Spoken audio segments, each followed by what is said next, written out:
Speaking of which, I was in the Buddha home for some time today and thought, we have a Sramanura who has not been up. Even I, the teacher, without any fiery temper, was on fire. How can a monk be so lazy? I thought. He was not bad though. He did not rebuild at all. Upon investigating, I figured out why. Let me tell you all. This Sramanura is not lazy. He was too hungry to move. Not lazy, just hungry. Why was he hungry? No one made offerings.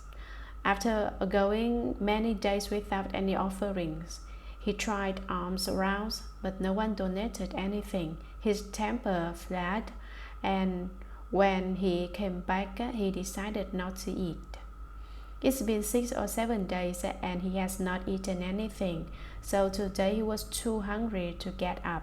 Since I did not realize that he received no offerings, I scolded him severely.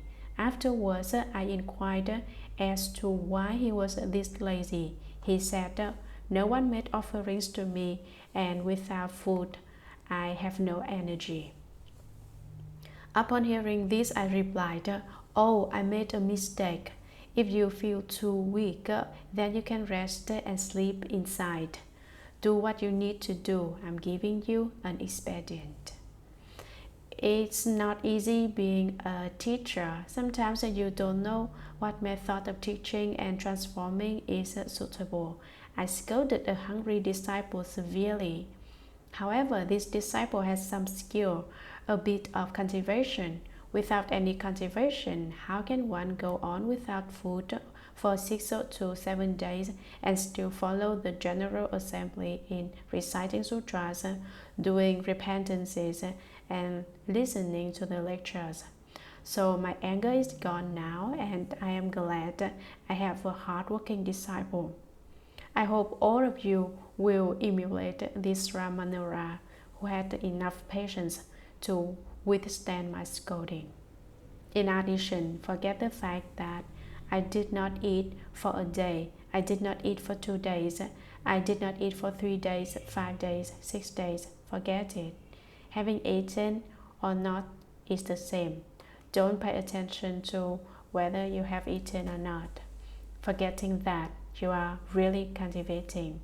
You could not forget if you were not really cultivating. True concentration is derived from true practice. With real concentration, you will not notice that I'm scolding you, not to mention hitting you. Questions like who's hitting me or where am I do not even occur because there is no I. When there is no self, there is true concentration. If there's still an I, so that you hit me, you scold me, and I haven't eaten, still exist, then you haven't forgotten this self. Consequently, concentration will not grow. You must forget the self before concentration develops. When concentration is born, you have some real skill. Beings who are not filial to their parents, even to the point of harming or killing them, those who kill their father or mother, for example, will fall into the relentless hell, where for thousands of billions of years they will seek escape in vain. It will be difficult for them to escape the hells. Sutra. Beings who shed the Buddha's blood, slander the triple jewel, and do not venerate sutras will fall into the relentless hell, where for thousands of billions of years they will seek escape in vain. Commentary. Beings who shed the Buddha's blood. Suppose innocent living beings do commit some offense such as shed the Buddha's blood. Now that Shakyamuni Buddha entered Nirvana, how can we make the Buddha bleed? We do not live in a time when the Buddha is in the world and have never seen the Buddha. How can we make the Buddha bleed? When the Buddha was in the world, shedding his blood means injuring the Buddha's physical body. After his Nirvana, it means destroying images of the Buddha, such as removing an ear or a finger, burning paper images of the Buddha, for instance, is also equivalent to shedding the Buddha's blood. In principle, these offenses cannot be vindicated through repenting and reforming, but there are exceptions, such as when intoxicated or overtaken by madness or mental breakdown. However, you cannot claim to be mentally ill or drunk, but commit these offenses intentionally. It is when unintended that these karmic offenses are lighter. The Buddha had such great spiritual powers who could have shed his blood. The Buddha had certified to the fruit who could have hurt this physical body. Sometimes even the Buddha gets injured unexpectedly. The Buddha's cousin, Devadatta, opposed everything the Buddha did and invariably tried to ruin him. If the Buddha said something was proper, Devadatta would contradict him. He did everything he possibly could to undermine the Buddha. Once, when the Buddha was speaking, Devadatta bribed a poor woman to take part in a plot against the Buddha, as is the case with many impoverished persons. Her resolve was weak and she would do anything for money. Devadatta had her tie a pillow around her waist under her clothes, and in this condition to the Buddha's Dharma assembly, and accused him of fathering her unborn child. Devadatta promised her a large sum of money for making the Buddha no longer credible to his disciples. When this woman followed suit and told the Buddha's disciples that she is pregnant with the Buddha's child, the Buddha used his spiritual powers to make the pillow fall to the ground, proving on the spot that she was dishonest. That was how Devadatta used various means to damage the Buddha. Another time, the Buddha was walking by Virtual Peak when Devadatta, hoping to crush the Buddha, used his spiritual powers to cause an avalanche. A Varanite and guardian spirit of Virtual Peak named Baila used his Vara pestle to smash one of the larger boulders, which was about to hit the Buddha. One of the fragments, however, struck the Buddha's little toe and cracked a bone. At that very moment, a fiery chariot emerged to carry Devadatta alive off through the hells.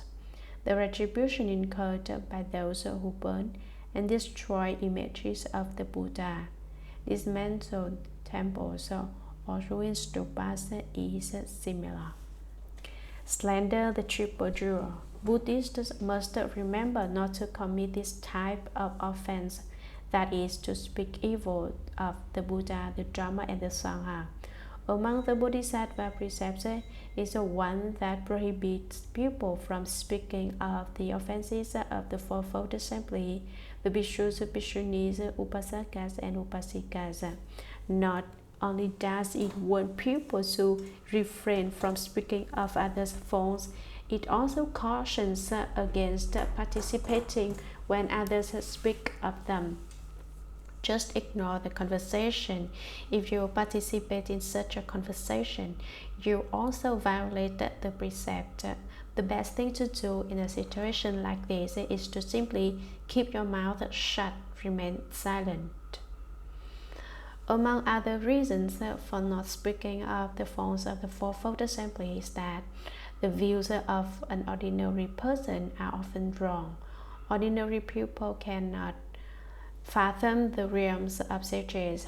Bodhisattvas of the first crowd, for example, do not know the states of those of the second crowd, and so on up the line. Bodhisattvas on the 10th crowd do not know the states of the Bodhisattvas on the ground of equal enlightenment.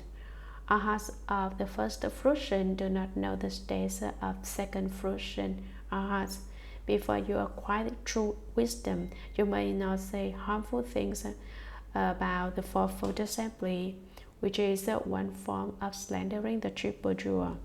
Even though people may very clearly be in the wrong, you should not speak of it. Just do things correctly yourself, rather than acting like a camera and goes about photographing phones and never examining itself. At this point, some stories come to mind. During the reign of Emperor Wu of the Liang dynasty, there was a Dhyana master named Chu Kung who ate 2 pigeons every day.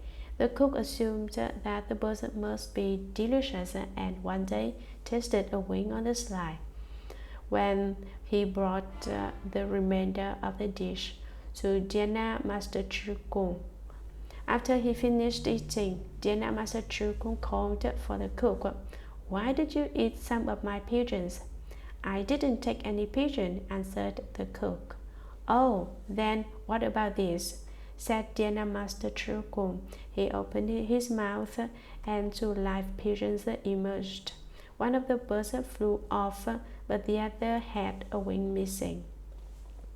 "If you didn't, where's the wing of this bird?" asked Dhyana master Chu Kung. Although in both cases the man ate pigeons, Dhyana master Chu Kung swallowed and chopped up and cooked the pigeon, then spit it out alive. The cook, on the other hand, could not do it. Dhyana master Chu Kung's state was one of eating and yet not eating. At Lingying Monastery at West Lake Hangzhou, there lived Dhyana master Chi Kung, another famous monk who always ate dog meat and drank wine. He was invariably inebriated, and everyone said, "There goes another tippling monk." In his drunkenness, however, Chi Kung tortured and transformed living beings. Once a Buddha image was not yet gilded and with gold, so he told the abbot, "I will gild this Buddha image. No one else needs to do it." The abbot of his temple agreed and then waited. After some time, the image was still not finished, so the abbot questioned Dhyana master Chi Kung about the matter. The Dhyana master agreed to do the work that very evening. When night came, however, he merely kept on with his drinking. When everyone was asleep, though, he went to the image and began to spew forth pure gold, with which he covered the images. The abbot heard Dhyana master Chi Kung spitting and abruptly ordered, "How could you spit at the Buddha image?" Dhyana master Chi Kung immediately quit and left. The next morning, the abbot inspected the image.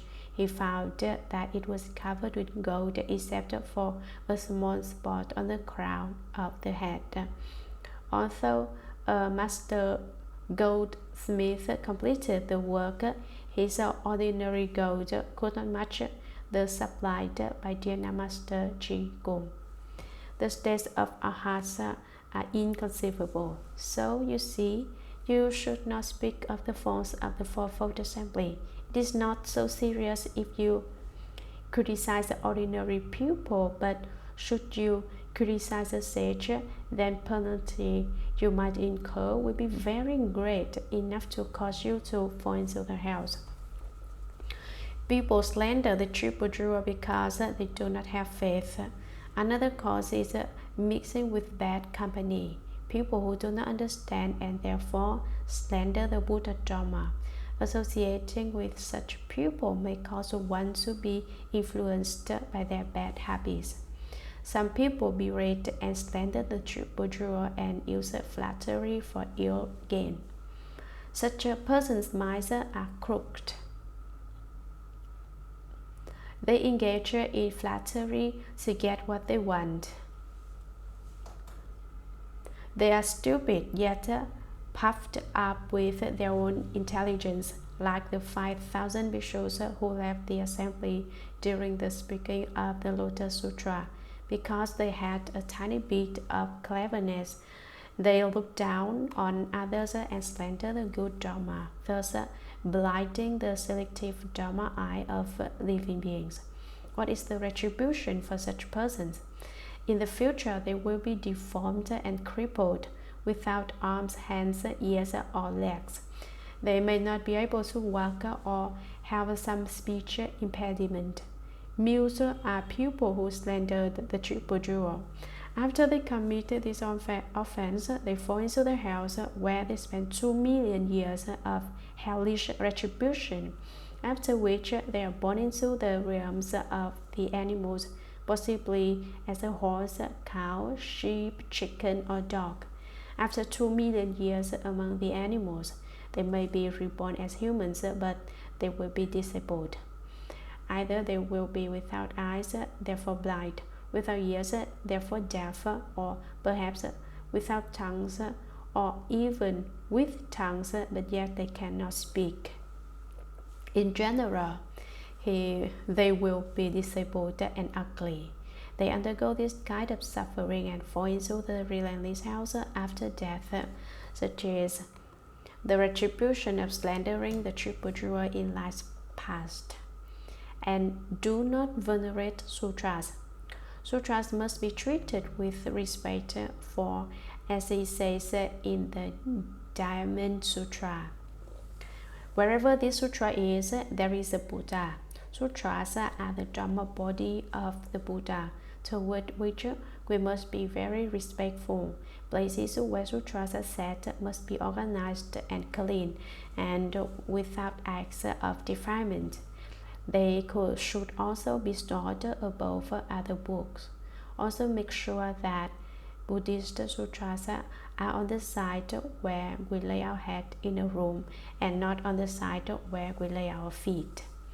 Our beds are unclean, thus sutras must not be placed there. If you do not show the same respect for sutras that you show the Buddha, you are slandering and harming the triple jewel. The retribution for not respecting sutras is the same. One falls into the relentless hell, where for thousands of billions of years they will seek escape in vain. It would be impossible to exit the hells despite such a long duration. Remember this section of the sutra especially. It is very important. Buddhists must be respectful of the triple jewel and sutras and must not shed the Buddha's blood. Sutra: beings who usurp or damage the property of the eternal dwelling, who defile bhikshus or bhikshunis, who commit sexual acts within the Shuragama, or who kill or harm beings there, will fall into the relentless hell, where for thousands of billions of years they will seek escape in vain. Commentary: beings who usurp or damage the property of the eternally dwelling. Eternally dwelling is the way place, where there are 4 kinds of eternally dwelling: the permanent eternally dwelling, the eternally dwelling of the 10 directions, the current eternally dwelling, and the current eternally dwelling of the 10 directions. 1. The permanent eternally dwelling. This way place is fixed and continuous, within which monastics permanently reside. A way place is where the Sangha lives. To usurp and destroy the eternally dwelling is to make use of the food, drink, and goods of those permanently dwelling in the temples, without offering compensation. Lay people who live in a temple must donate to the temple.